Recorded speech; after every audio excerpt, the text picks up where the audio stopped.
네, 들으십시오. 자, 영화인문학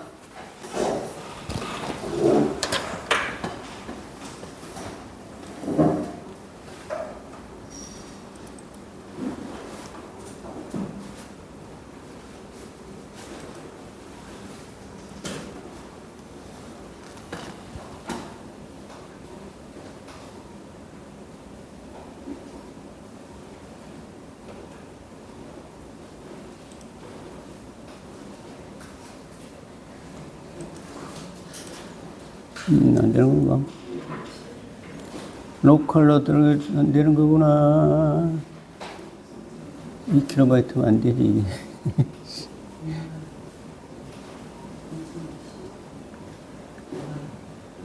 영상이 복사 안 됐구나.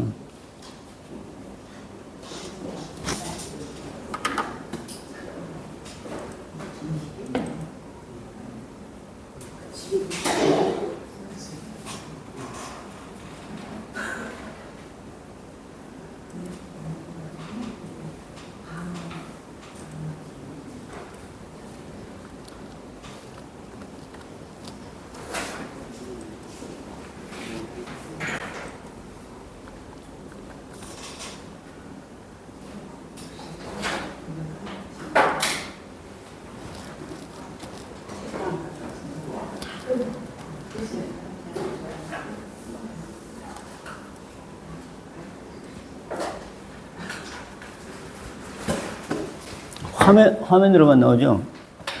소리는 안 나올 거고.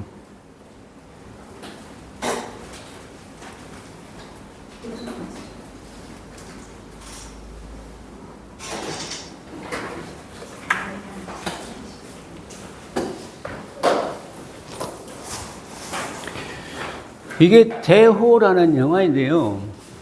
이게 이제 우리가 본격 수업이 아니기 때문에 음성 같은 거는 준비를 해달라고 얘기를 안 했고요.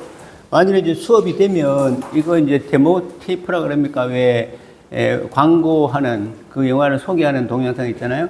그걸 한 5분이나 6분 정도는 무료로 쓸 수 있기 때문에 이걸 일단은 이제 이걸 보고 난 다음에 그 영화에 대해서 평을 하게 됩니다.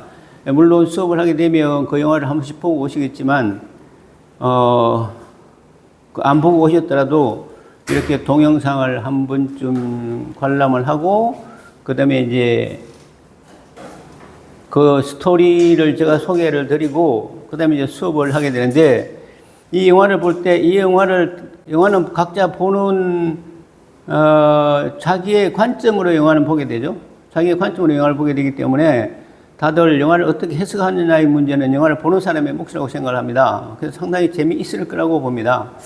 나는 이 영화를 이렇게 봤는데, 또 선생님은 저렇게 보네, 다른 분들도 이렇게 보네, 라는 의미로 영화에 대해서 영화를 잠시 한 5분 정도 보고 줄거리를 이해한 다음에 그 다음에 그 영화에 대해서 해석을 해보는 것은 상당히 재미있다고 봅니다. 그래서 뭐 이런 수업을 한번 해보려고 그러는데, 그 지난번에 양평 복지관에서 했더니 되게 좋아하더라고요. 이게 이제 대호라는 최민식이라는 분이 만식이라는 사람으로 나와서 지리산에서 호랑이를 잡아서 생계를 유지하는 포수예요, 포수. 포수인데 일제 조선 말에 포수를 하다가 저 호랑이 새끼죠? 제가 이제 나중에 커가지고, 이제 소위 지리산을 시키는 상권, 지리산을 시키는 소위 이제 호랑이가 어떤 의미에서 굉장히 영물이라 그래서 이 애꾸눈이 되었어요. 부상을 당해가지고. 이 새끼 호랑이, 그러니까 새끼 호랑이의 애미를, 최민식은 이게 자기의 직업이잖아요. 포수라는 것 자체가. 그래서 어쨌든 저 새끼 호랑이 부모를 죽였는데 나중에 그 새끼 호랑이는 다 일부러 보살피고 살려주죠. 그걸 나중에 저 새끼가 알아요. 나중에 커가지고 그래서 이 둘 간에 이상한 커넥션이 연결이 돼가지고 자기 부모를 죽이는 원수이지만 호랑 입장에서는 자기를 또 살려주는 생명의 은인이기도 하거든요. 그래서 이제 그런데 이제 드디어 일본에게 우리가 국권을 잃고 우리가 식민지 지배를 받을 때 이제 지리산 호랑이 포획 작전을 일본군이 대대적으로 하는데 왜 그렇게 하느냐? 이게 이 영화가 상징하는 것이 저겁니다. 호랑이라는 것이 한국 민족의 정신으로 상징을 해서 이 호랑이까지를 잡아서 한국민의 뭡니까? 존엄성, 상징성까지, 그러니까, 물리적으로, 폭력적으로 침탈하는 게 아니라 그 한민족의 정신까지 이제 포획을 하려는 의미로 이 영화를 찍었다고 봐요.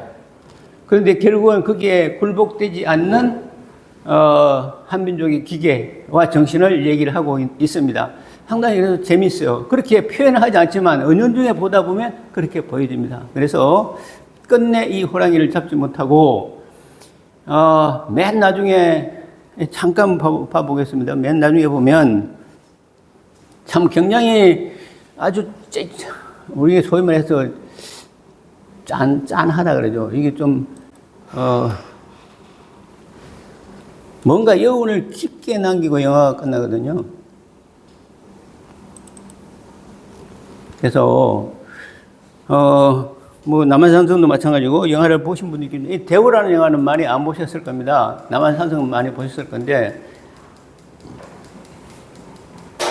대우라는 영화는 뭐 이게 제작비는 꽤나 많이 들었는데 그 수익 면에서는 3분의 1도 회수를 못하는 이런 결과를 낳았더라고요. 이게 지금 요번 학기도 그런데 글자가 되게 적어요. 글자를 좀 키우든 화면을 키우든 해야 되겠다는 생각을 많이 하는데 이게 이제 대호입니다. 대호. 큰 호랑이죠. 그래서 총을 들어 지키고 싶은 것이 있었다. 우리의 민족 정신을 얘기하고 있죠. 그래서 2014년도에 벌써 10년 된 영화입니다. 이제 만덕이, 최민식과 호랑이에 관한 얘기. 근데 그 속에 내포하는 의미가 이런 것이다. 이렇게 해서 이제, 뭐 이런, 아까 방금 설명했던 그런 내용이죠. 근데 이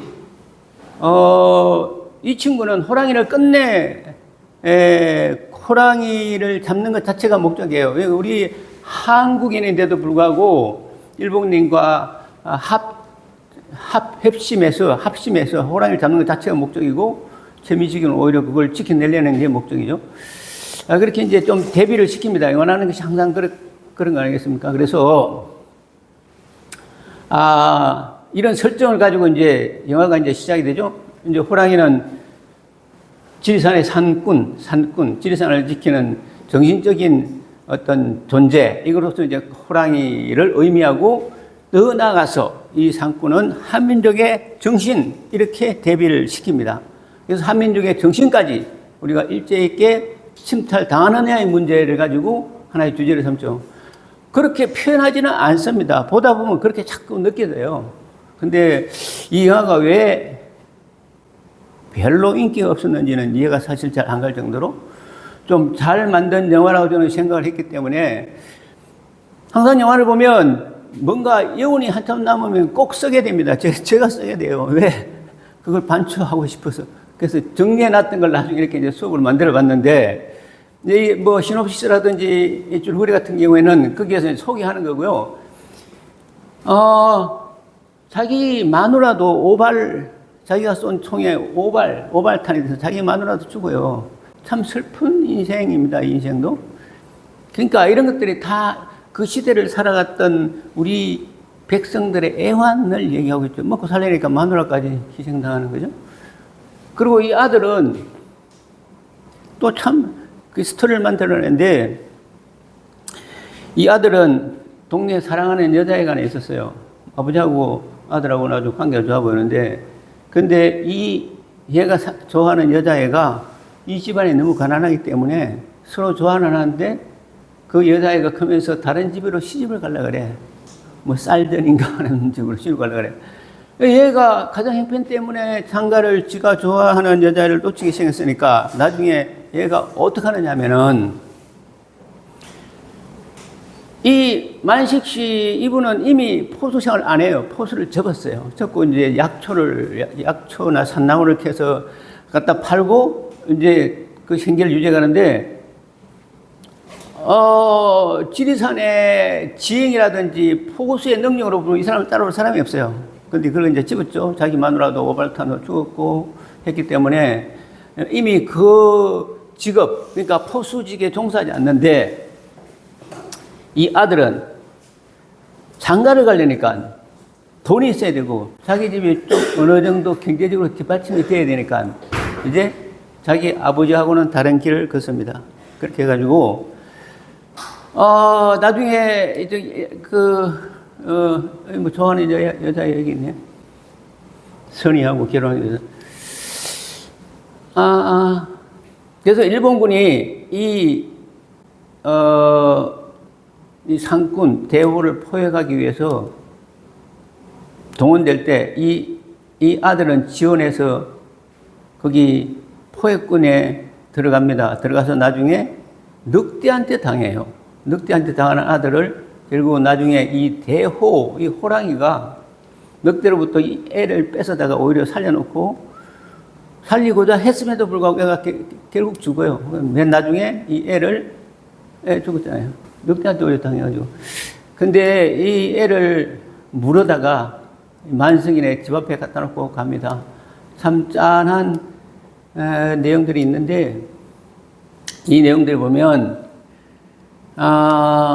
그런 것들을 의미하고 있다는 거고 뭐 하여튼 그런 줄거리고 이건 이제 제가 적어놓은 이 영화 이 맨 마지막에 호랑이와 같이 호랑이가 마지막 총 한 발로 호랑이를 죽여요. 그런데 둘이서 부둥켜 안고 큰 지리산 아주 깊은 골짜기로 떨어져 내리는 게 그냥 끝입니다. 그리고 눈은 계속 내리죠.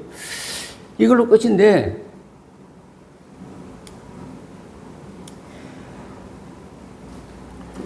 이제 한번 읽어보겠습니다. 이게 이제 제가 쓴 내용이에요. 일제시대 민족의 영산 지리산에서 총포 사냥으로 살아가는 생계형 포수 이야기다. 영상이 시작되면서부터 휘날리는 눈발은 혹독한 겨울, 아니 혹독한 일제하의 민족의 삶을 표현하고 있다. 바닥난 쌀 뒤주, 갓 태어난 아이를 위해서는 뭐라도 잡아야 한다. 살아남기 위해서 뭐라도 죽여야 하는 생존의 법칙은 존재론적이다. 그렇잖아요. 먹고 살아야 되는 거죠. 그러나 영화에는 아니 인류 역사는 늘 탐욕 혹은 과욕 혹은 지배욕으로 묘사되는 소유욕. 그러니까 원래 영화는 우리 삶은 그리고 모든 소설과 스토리는 존재와 소유의 대비죠. 그러니까 소위 말해서 우리의 욕망을 충족시키는 것, 이 욕망을 충족시키다 보면 인간미를 잃어가는 이 존재로운 것과 욕망을 충족시키던 이게 소위 야망과 욕망의 부딪힘. 그래서 사람이 인간적이어야 되느냐, 욕망을 따라가느냐, 이성을 따라가느냐, 인간적이어야 되느냐, 인간적인 것을 버리고 잘 먹고 잘 살아야 되느냐의 문제인데요. 늘 이렇게 대비를 하죠. 똑같이 대비를 하고 있습니다. 그래서 이 영화에서 제가 키워드라고 보여주는 문장은 이렇게 나옵니다. 호랑이, 조선의 마지막 호랑이인 대호, 그건 민족 헌을, 일제와 대항하는 민족의 얼을 나타내고 있었다. 일본 군대 총자의 입을 통해 서술된 한눈에 들어오지 않는 지리산. 한눈에 들어오지 않는 지리산이란 표현은 이 한눈에 들어오지 않는 지리산이라는 용어가 너무 찡하게 다가옵니다. 왜? 일본 군들이 한국을 침탈했지만 한국민의 정신까지는 도저히 어떻게 해볼 수 없다는 의미로 이 문장을 쓰고 있는 것 같더라고요. 그리고 마지막 남은 조선의 호랑이 포획에 집착하는 일본 군대의 끈질긴 의지는 모두 한민족의 정기까지 굴복시키고자 하는 일제의 욕망과 끝내 지켜냈던 한민족 혼을 상징하고 있다. 지리산으로 숨어들었던 독립저항군 포획대까지 투입시켜 대호를 잡으려는 일본 지휘관의 집착을 통해서 그리고 끝내 잡히지 않는 대호를 통해 영화는 물리적 힘에는 굴복했지만 끝내 지켜낸 민족의 자존을 전하고 싶었으리라. 이렇게 영화를 해석해 봤습니다. 그래서 이 영화를 보면서 뭘 느껴봐야 되느냐면은, 이게 맨 마지막 장면이 이럽니다. 서로가 서로에게 호랑이와 이게 만식이의 삶이죠. 서로가 서로에게 삶을 절망으로 끌고 간 이유가 되었으나, 그렇죠. 만식이는 이 호랑이의 부모를 다 포획해서 죽였으니까. 끝내 친구가 되어버린 호랑이와 함께 지리산 심연의 나락으로 떨어지는 마지막 장면은, 그리고 지리산이 되어버리는 모습은, 이 지리산의 아주 깊은 골짜기로 떨어지고 결국은 이 호랑이도 이 만식이도 못 찾고 맙니다. 영화는 그렇게 끝나요. 그래서 이게 왜 페이드 아웃이라 그러나요?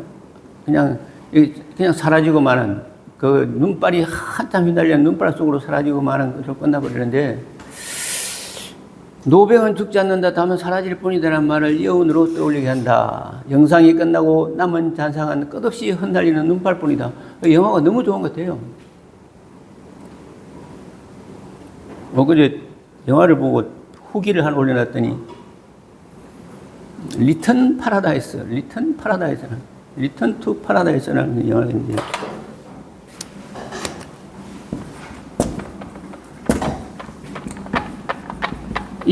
근데 이게 케이블 TV에서 해줬는데, 그러니까,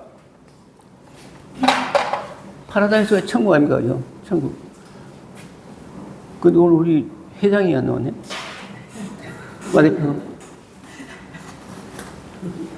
과대표 수고했다고 오늘 저기 뭡니까? 저것도 사가지고 왔는데. 복권도 사가지고 왔는데. 영 아쉽네. 반장 1시간 끝나고 복권 타러 빨리 오라 그래야 돼.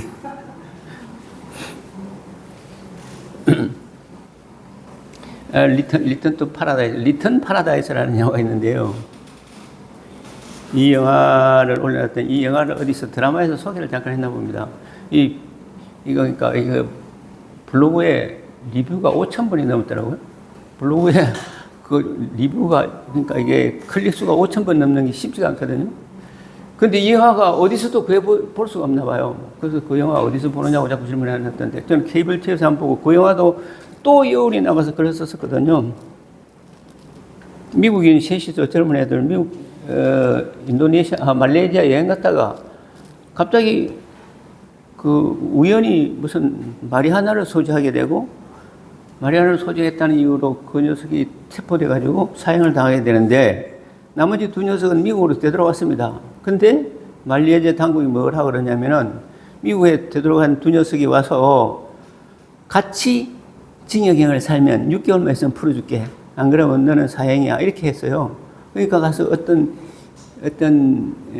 기자가 데려옵니다. 미국까지 가가지고 그 나머지 친구들을 데려오는데, 결국은 나중에 얘는 사형을 당하게 됐는데도, 그게 여러 가지 설정을 통해서 이 우정과 자기의, 소위 말해서 자기 이기적인 삶을 어떻게 대비시키는 부분까지 묘하게 아주 설정을 상당히 잘합니다. 그래서 영화들이요, 이런 뭔가 깊이 생각해 볼 수 있는 부분들을 많이 만들어내는데, 자, 이 대호라는 영화를 보고 다시 한번 우리가 다른 걸 리뷰를 해봐야 되는데, 왜 이거 학교 초에도 이런 수업을 했기 때문에 이걸 한번 선택을 해봤는데요. 왜 우리 민족이 일본에게 침탈당했을까? 국권을 잃었을까? 특히 우리 민족이 일본에게 패망한 것은 둘째치고라도 중국 대륙까지, 청나라까지 청일전쟁에서 일본이 청을 불복시켰잖아요. 난징 대학살에서 30만 명씩이나 소위 학살을 할 정도로 청나라도 일본에게 국권을 잃은 거 아닙니까? 이게 왜 이럴까를 우리는 심각하게 고민을 해봐야 된다고 봅니다. 지금 우리 이 시대를 살아가는 우리도 별반 다르지 않다고 보여집니다. 지금 우리도 지금 상당히 애매한 전국을 살고 있잖아요. 그죠? 지금도 북한에는 푸틴이 오늘 방문을 했고, 상당히 복잡해요. 그래서 뭐 또 오늘 뉴스 보니까 뭐 휴전선에서 또 뭐 무슨 교정까지는 아닌다 하더라도 또 이게 뭡니까? 이게 트러블이 있었고 이런 시대를 살고 있는데 우리는 그냥 최고 결정권자들이 결정하면 숙명적으로 따라왔습니다만은 주체적 삶이라는 것은 그렇게 살아서는 안 된다고 생각하기 때문에 하나님 동안 늘 내가 내 삶의 주인이 되자라는 얘기를 굉장히 많이 해왔는데요. 마찬가지라고 생각합니다. 이 시국을 우리가 어떻게 볼 것인가 이 문제 그거는 머리 좋은 사람들이 지도자들이 알아서 할 이런 내용은 아니라고 생각을 합니다. 모든 사람들이 자기의 다 주관적 견해와 나아가서 행동 방식이 있어야 된다고 보는 거죠. 조식 선생이 늘 칼을 차고 다녔거든요. 선비가 왜 칼을 차고 다니느냐? 자기 행동에 대해서, 자기 삶에 대해서 자기가 책임지는 과격한 모습을 보여주기 위한 의도도 있었다고 생각합니다. 그냥 연필만 가지고 다니는 게 아니고 분만 가지고 다니는 게 아니죠. 그런 어떤 과감한 용기가 있을 때에 선진국이 가능하고 그 민족이 우수한 민족이 되는 것을 역사는 보여주고 있기 때문에 어쩔 수가 없다고 생각을 합니다. 그래서 내 삶의 주인은 내가 돼야 된다. 그거는 어릴 때부터 이런 교육은 주체교육, 주인교육을 너무 많이 시켜야 되는데 우리는 교육이 늘 수능교육, 모범생이면 모자를 빼줘 범생 수업만 시켜가지고 말 잘 듣는 사람 그래서 문제가 있다고 생각합니다. 그래서 그러면 청나라가 왜 일본에 이렇게 당했을까의 문제를 한번 깊이 생각을 해봐야 되는데 우리가 일반적으로 할 때는 일본은 먼저 개방을 했고 서양의 문물을 받아들였고 총포와 화약을 먼저 발견했고 그래서 소위 말해서 이게 전쟁 무기 전력 화력이 좋았기 때문이다. 그렇죠 일반적으로. 그런데 그러면 왜 다른 나라는 그렇지 못했을까의 문제 아닙니까? 그래서 제가 그 문제를 나름대로 이렇게 한번 해석을 해봤는데 그거는 뭐 길게 나가니까 다 볼 필요는 없지만 여하튼 일본의 메이지 유신 그 다음에 이제 일본의 메이지 유신이 결국은 일본을 강국으로 만들었다고 한다면 우리는 왜 메이지 유신 같은 유신이 없었는가라는 문제를 한번 좀 생각해 봐야 된다. 그렇다고 그러면 우리가 일본에 메이지 유신이 있었을 때 우리에게는 어떤 형태의 유신도 없었을까? 메이지 유신은요, 이것도 그냥 책에서 들으시면 됩니다. 일본은 메이지 유신으로 막부 시대가 끝나요. 막부 시대가 뭔지 하면은 군사 정권이 끝납니다. 그냥 칼을 가지고 지배하던 이 막부 시대가 끝나버리고 막부 시대 하급 관리와 농민들이 결국은 이 막부 시대를 끝냅니다. 뒤집어 생각하면요. 백성이 주인 되는 나라가 왔다고 생각을 합니다. 그래서,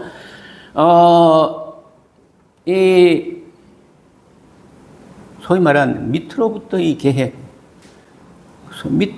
계획이 완성된 나라는 강력한 힘을 발휘했다고 생각을 합니다. 위로부터의 계획이 거의 실패했고, 청나라도 위로부터의 계획도 있었죠. 많이 있었죠. 변법 자강운동이라는 것도 있었고, 보면 다 있었어요. 역사를 이렇게 개략적으로 훑어보면 우리는 저기 산청 가면 그 원지라는 동네가 있는데 그게 초군 집단이 우리도 이 시대에 소위 말해서 민간이 주도하는 주체적 국가 소위 말해서 이런 하나의 운동이 있었습니다. 그래서 이런 것들이 한번 깊이 생각하면서 우리는 왜를 자꾸 물어야 된다고 봅니다. 중국이 그 큰 대륙이 일본에게 왜 졌는가? 중국은 왜라는 데 대해서 반성을 많이 했겠죠? 물론 청나라 말에 서태후가 철권 통치를 통해서 무슨 1인 지배국가, 전제국가, 독재국가를 만들었던 하나의 이유도 있겠지만은 1861년 태평천국에는 일어나고 양무운동이라는 것도 있었습니다. 서양을 따라가자는 양무운동도 있었고 중체 서양, 몸체는 중국이지만 사용은 서양을 따라가자 이런 운동들이 있었습니다만은 소위 일본에서는 메이지 있었고 청나라에도 양무운동, 중체 서용운동이 있었지만 이것은 뭡니까? 관주도의 서양 닮기, 서양을 모방하는 수준이었지 완전한 계획으로 가지를 못했습니다. 일본은 갔죠. 그래서 완전히 다른 길을 걷게 됩니다. 그래서 이런 문제들이 나름대로 하나의 이유가 되지 않았을까? 이 보세요. 일본이 메이지 유신 때 했던 일, 서양 문물 수용, 봉건제 폐지. 봉건제 폐지라는 게 우리가 양반 상놈 없이 하자는 얘기고, 임금님과, 인권과 신하가 소위 같은 백성이라는 서양의 봉건제 폐지나 우리 동양의 봉건제 폐지나 이거 민주화 운동입니다.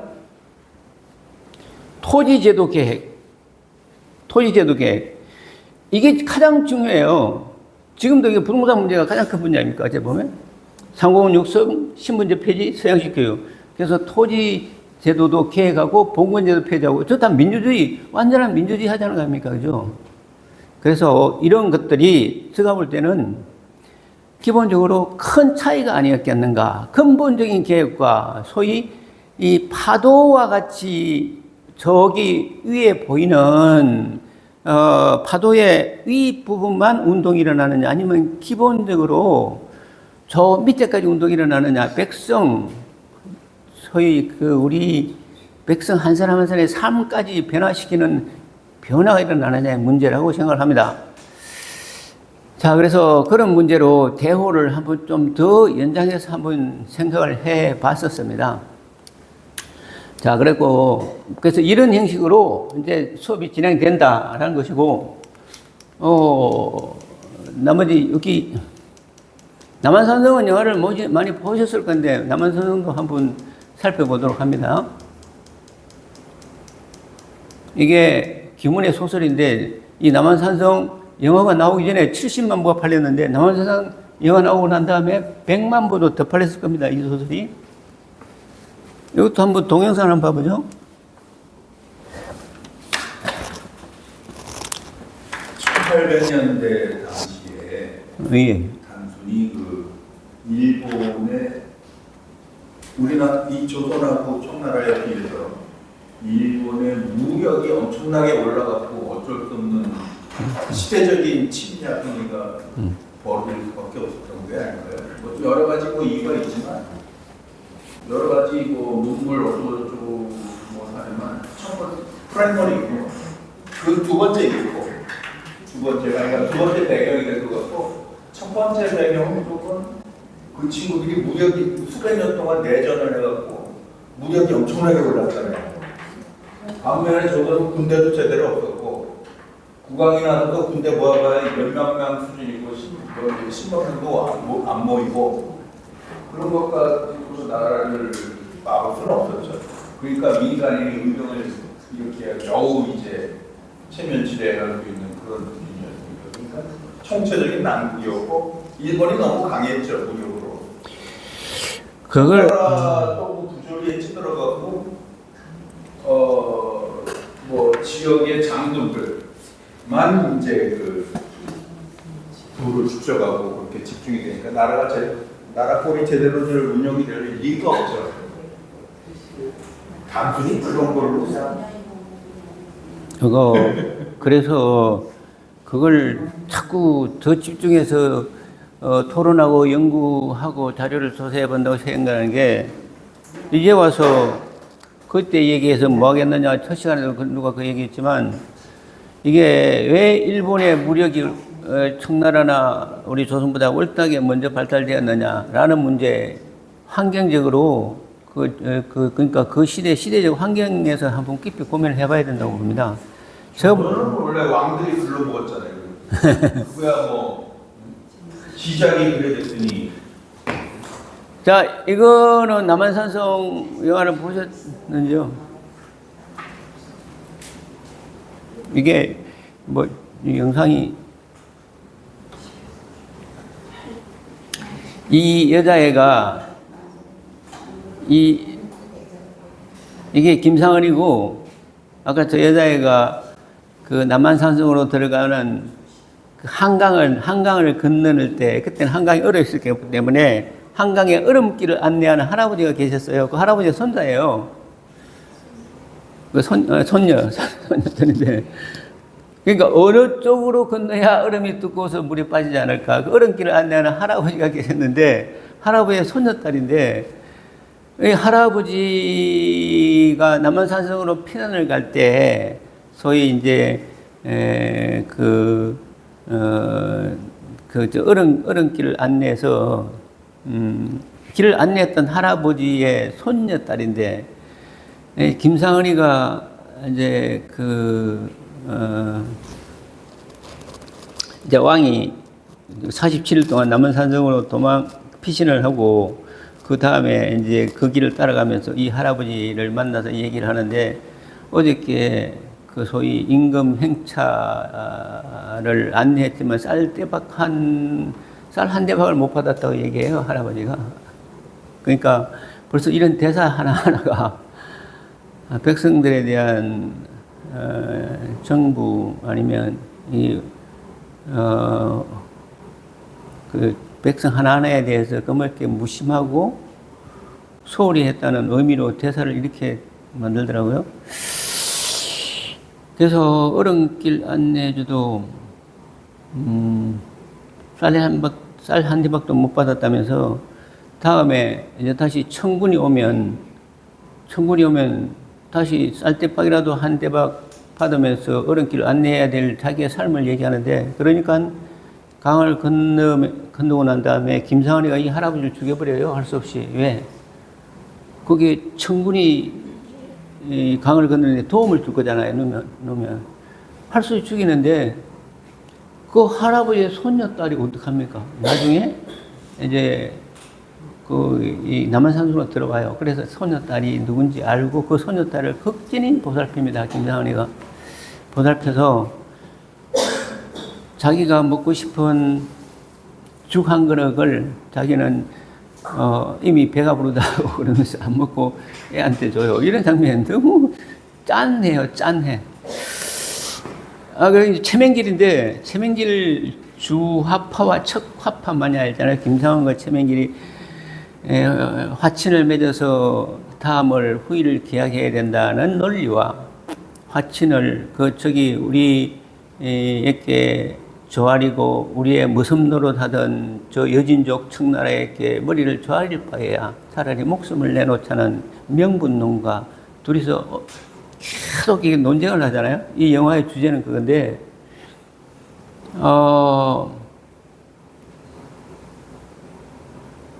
그래서 이 영화가 우리에게 주는 의미가 무엇일고 이 시대의 시대적 배경이 무엇일까를 생각해 보는 것은 굉장히 의미가 있다, 이렇게 생각을 합니다. 그래서 그리고 여기 보면 그 돌쇠라고 그 잘생긴 녀석 하나 있잖아요. 돌쇠라고. 고수. 고수는 대장장이 일을 하는데, 고수가 무슨 역할을 하느냐면은 기밀문서를 배달하러 가잖아요. 거기 남한사정 안에서 왕이 밖에 있는 우리 우군들에게, 조선군에게 밀서를 전해야 되는데 아무도 전할 사람이 없어. 그러니까 고수가 그쪽에 지리를 잘하니까 그 비밀 문서를 가지고 갑니다. 성 밖에 있는 아군들, 조선군들에게 가는데, 조선군들이 그 밀서를 보고는 얘를 죽이려고 그래요. 왜냐하면 자기들을 동원해서 전쟁을 하게 하니까 안 죽으려고 오히려 얘를 죽여버리려고 그래. 그래가지고 이제 극적으로 살아나면서 하는 말이 뭐냐면은, 내가 그래서 관리들을 아무도 안 믿는다 하면서 거기서 또다시 이런 소위 이게 국가를 운영하는 주체 세력과 백성과의 이게 불신의 문제를 또 터치를 살짝 합니다. 이런 부분들이 너무 묘한 것 같아요. 저의 관점에서는 그렇게 상당히 많이 보입니다. 그래서 결국은 고수도 이제 살아나는데, 이게 민들레 소련의 시절에 코스모스를 그리며라는 주제로 뭐 제목으로 평을 해나갔는데 이거는 제법 오랫동안 이 테이프가 나오네요. 이 영화가 주는 의미가 뭘까? 아마 나중에 이런 수업을 하게 되면 제가 설명하기 전에 여러분들이 영화를 보고 와서 먼저 얘기를 하나 보는 형식으로 했으면 참 좋겠다는 생각도 좀 하는 게 이게 나오네. 이 영화가 우리에게 던지는 의미가 무엇일까라는 것이요. 47일간의 기록이잖아요. 고려시대에 몽고군이 쳐들어왔을 때 우리가 어디로 피신을 갔습니까? 몽고군이 고려시대에 쳐들어왔을 때 이게 조선시대에 청나라가 쳐들어왔을 때 남한산성으로 피신을 했고 고려시대에 몽고군 그 징기스칸이 왔을 때 강화도로 갔잖아요. 왜 강화도로 갔느냐? 그 이제 해전에 약하기 때문에 그 육지의 군인 해전에 약해서 강화도로 피신을 갑니다. 그게 이제 최씨 무신 정권 한 100년 정도 갔거든요. 지금 북한이 거의 100년을 가고 앉았죠. 이 시대에 웃기는 건데요. 지금 3대 100년을 가는데 그때 최씨 무신 정권은 처음에는 정중부의 남부터 시작해가지고 오히려 뭐 나중에 최씨로 이제 바뀌었는데 한 100년 가는데 이때 강화도로 피신을 갑니다. 그러니까 이제 육지에 있는 백성들은 왕은 소위 도망가고 백성들은 어찌해볼 도리가 없잖아요. 참 이런 게 슬퍼요. 역사를 보다 보면 왕이 먼저 국가를 잃은 책임을 지고 먼저 희생당하거나 자기가 책임지는 모습이 안 보입니다. 그래서 슬픈 일이죠. 이때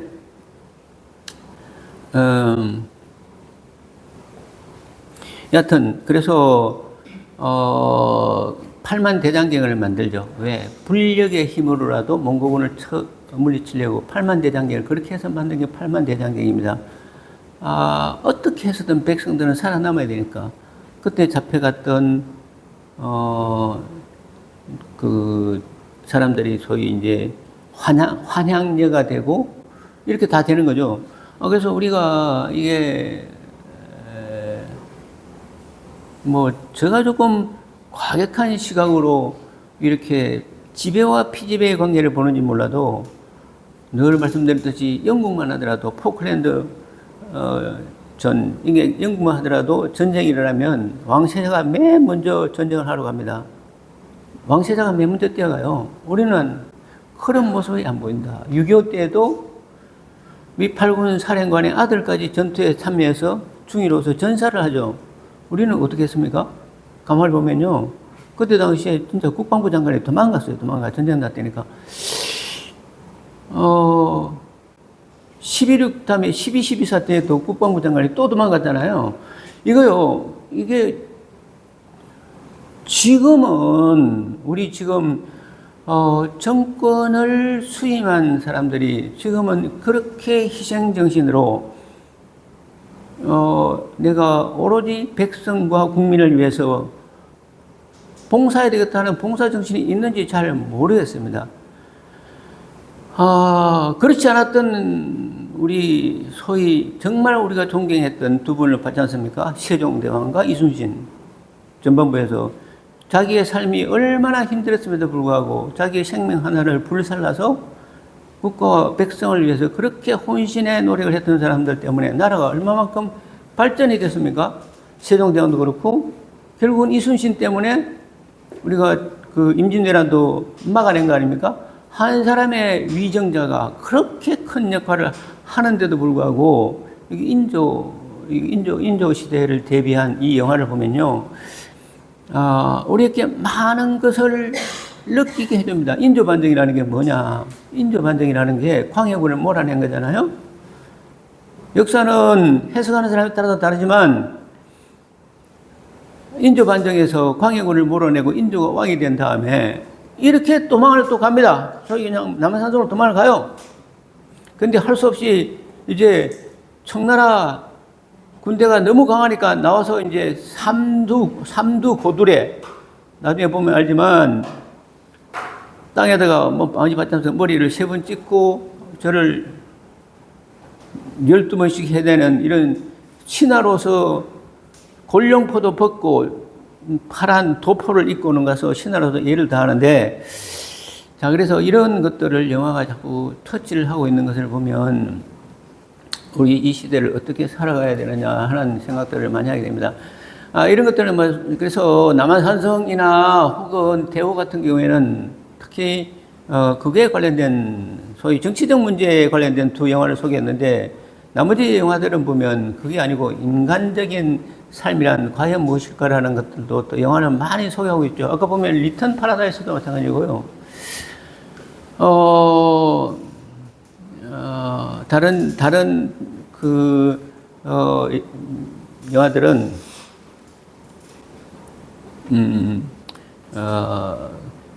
그러니까 결국 우리가 뭐, 햄릿, 리어왕처럼 이런 권력의 문제라든지 아니면 지금 그 고도를 기다리며와 같은 존재론의 문제라든지 여러 가지 다양한 주제들 영화들은 다루고 있는데, 그래서 그 영화가 주는, 영화라는 뭡니까, 컨텐츠가 가지는 매력과 더불어서 영화를 통해서 한번 이런 문제를 살펴보는 것도 의미 있다고 생각합니다.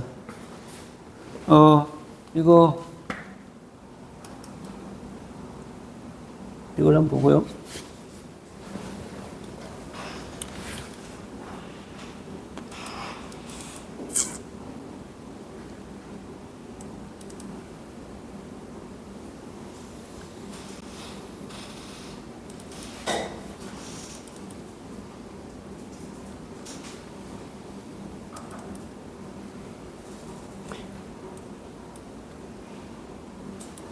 그래서 이 2개의 영화 중에서, 영화 남한산성이고요.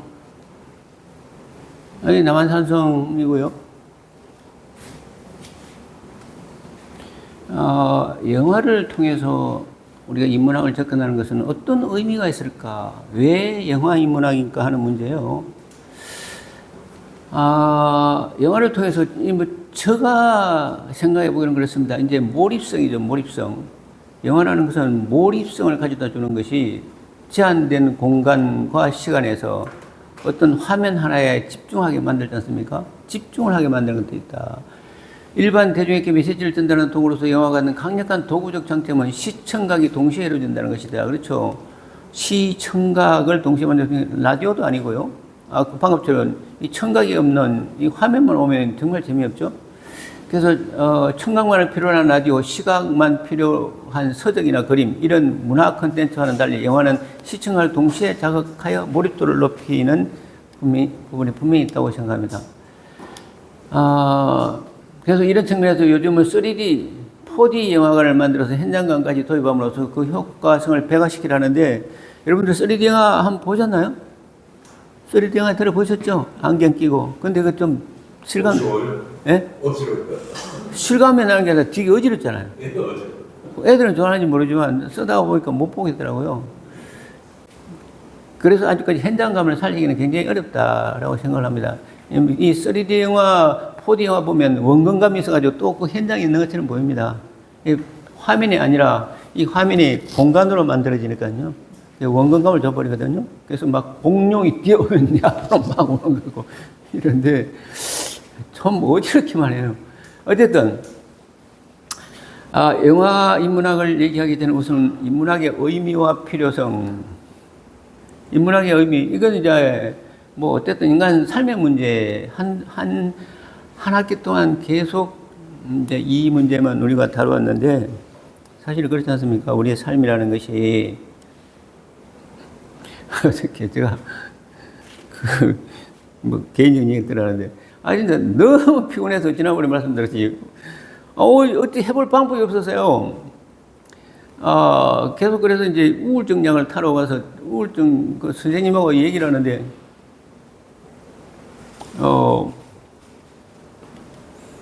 하루를 어떻게, 이렇게 이게 우리 뭐 여사님도 이제만 저번에 말씀드렸더니 이게 병증이면 뇌에서 생긴 고장이라서요 치료를 해야 된대요. 근데 이게 이제 우울증 진단을 하는데 보니까 설문지가 한 100개 정도 있어요. 당신은 슬픔을 느낍니까? 뭐 별로 좀 슬프지 않아요. 요즘 뭐 이제서 굳이 슬플 것도 없고 뭐 이런저런 경험 많이 해봤는데 그 다음에 불행하다고 느낍니까? 아 별로 불행하다고 안 느껴요. 뭐 여러분들도 마찬가지로 생각합니다. 딱히 내가 뭐 불행하나요? 그런 것도 아니고 딱히 슬플 것도 없잖아요. 그런데 이게 이제 노년 우울증은 많이 오는 게 이게 이제 삶이 외롭고 고독해지고 내 역할이 없다 보니까 이게 자꾸 우울증이 오는 거죠. 특히 뭐 애들 성장시키고 내가 생업이 있었을 때는 이거 일 때문에 우울할 시간이 없잖아요. 근데 이제 여유로워지고 이제 은퇴하고 되면 참 어쩔 수 없이 오는 게 이거 같아요. 그런데 설문지를 해보니까 점수가 안 나와요. 우울증이 아니에요. 근데 나는 힘들고 매사가 그래서 이제 뭐 의사하고 이렇게 좀 그냥 농담식으로 하다 말하는데 그런데요 제가 옛날에는 참 사실 굉장히 내성적이고 좀 비관적이었는데 요즘은 매사가 감사해요. 그러면서 그래서 이제 철이 드는 것 같아요. 이랬더니 의사 웃더라고요. 이제 한 60, 70대니까 철이 좀 들기는 드는 것 같아요. 제가 봐도 철이 드는 건지 어디 드는지 모르지만 그래서 이게요 마찬가지입니다. 이게 산다는 게 뭔가에 대한 의미 해석을 자꾸 하다 보면 그래서 제가 하루를 어떻게 보내시냐 그래서 시도 짓고요 뭐 글도 쓰고 뭐 좀 양평에 요즘은 또 저기 일주일에 한 번씩 가는데 힐링도 하고 합니다. 했더니 그러면서 저기 혹시 시 하나 읽어드릴까요? 읽어달래요. 그래서 엊그제 제가 도시의 새벽이라는 시를 읽어드렸나요? 읽어줬더니 빨리 그걸 자기 메일로 보내라요. 메일로 보냈는데 도시의 새벽 어떤 얘기냐면 중랑천에 앉아서 1시간 좀 앉았으니까 달이 이렇게 상현달이 떴는데요. 저기 상현달이 언제 뜨는지 압니까? 상현달과 하현달이 어떻게 차이가 나냐? 그 모양은 알겠는데 이제 위쪽이 볼록하면 상현이잖아요. 아래쪽이 볼록하면 하현인데 상현달은 언제쯤 뜨고 하현달은 언제쯤 뜨는지 여러분들 아세요? 초삼 초삼일부터 뜨기 시작. 언적 초삼부터 뜨기 시작하는데 시각이 뜨는 시간이 해치자마자. 아니요 항상 그렇지 않아요. 그렇게 지는 것 같아요. 그래요. 낮에도 달이 보일 때가 있죠? 맞아요. 저기 낮에 뜨는 날은 하얀 달. 네, 그러니까 그걸 제가 잘 몰랐어요. 모르셨어요. 네. 그러니까 낮에 뜨는 달은 하얀 달이에요. 상현 달은 낮에 안 떠요. 밤에 떠요. 밤에. 보름달은 몇 시에 뜨는지 아세요? 보름달이요? 네. 해치자마자 떠올라요. 네, 맞아요. 저녁 한 6시, 18시 정도. 우리는 집이 너무 위치가 좋아가지고 예. 매일 해가 지는 걸 보고 살아요. 요 앞인데. 예. 그리고 매일 해가 뜨는 거를 보고 살아요. 그 달도 매일 보니까 주방에서 이쪽을 보면은 달이 뜨고 이쪽을 보면 해가 뜨니까 이쪽을 보면 이제 해가 뜨고 이쪽을 보면 해가 지니까 그걸 매일 보는 거예요. 다른 사람들은 매일 봐도 모르거든요. 저는 관심이 많아요. 해와 달에 대해서 특히 달에 관심이 많아. 하얀 달이 낮달인 거예요. 낮달이에요. 하얀 달이. 근데 그게 볼록하고 그러니까 해 때문에 안 보였던 거야. 해 때문에 안 보였다가 해가 지면 이제 흐리하게 보이기 시작하는 거야. 머리에 말에 떠서 하얀 달이 아니야. 이게 상현이고 이게 하현이잖아요. 네. 하나만 해요. 네?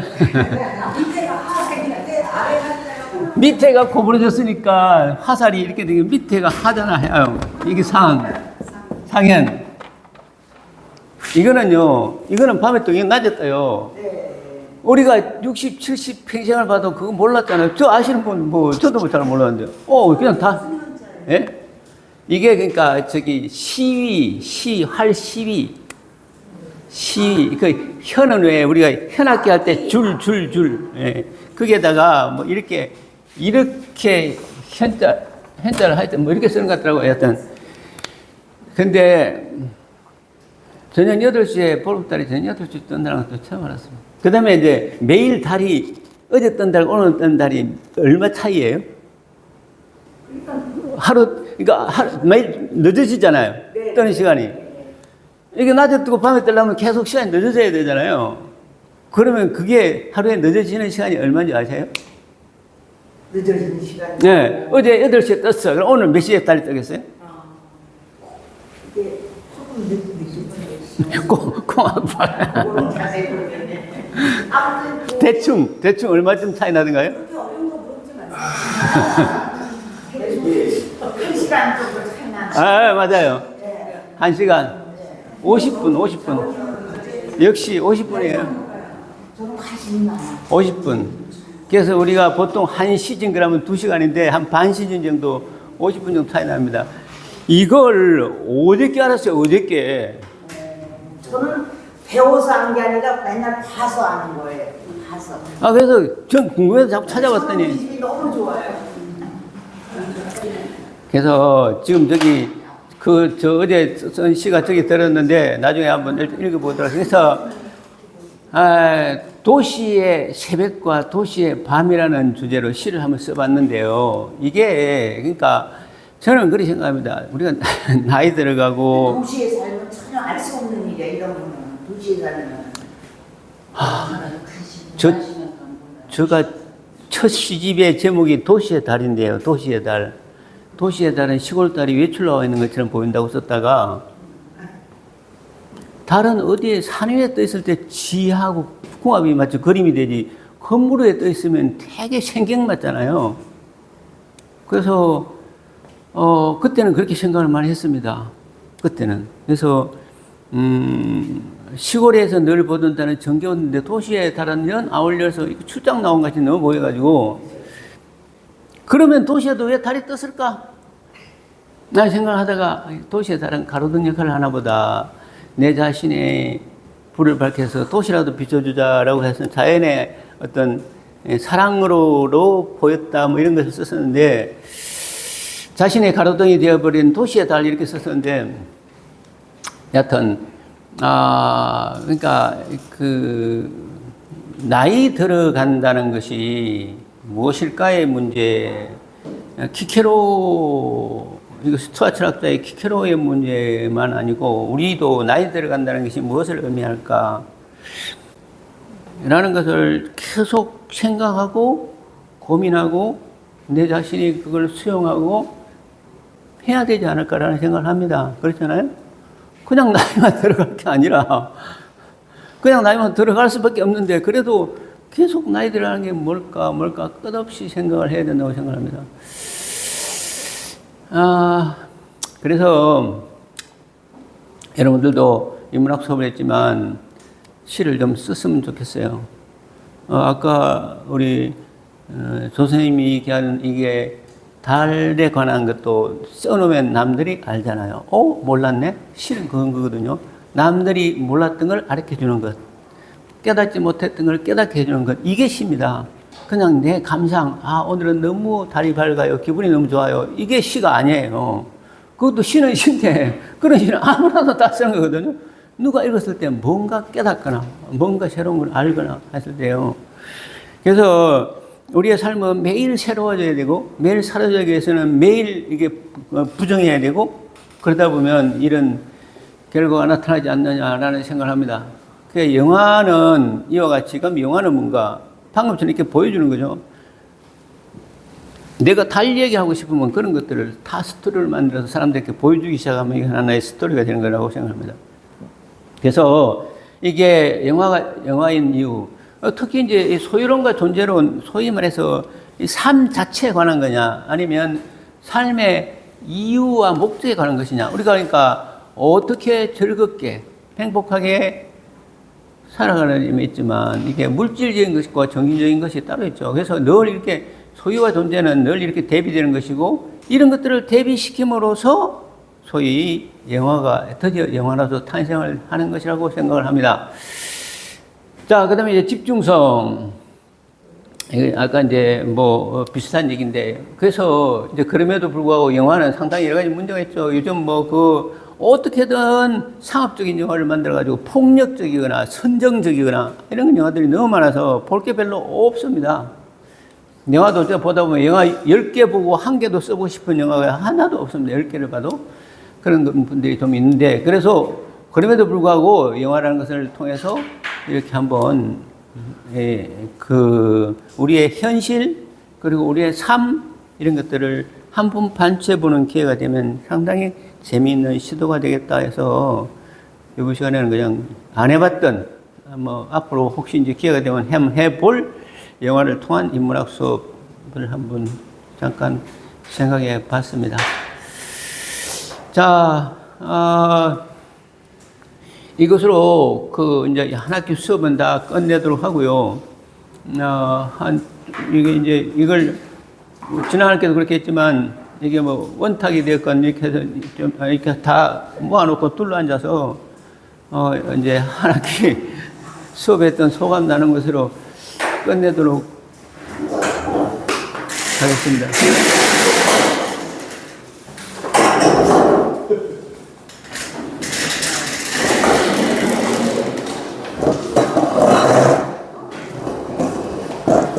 맞아요. 의자는 뒤로 빼고.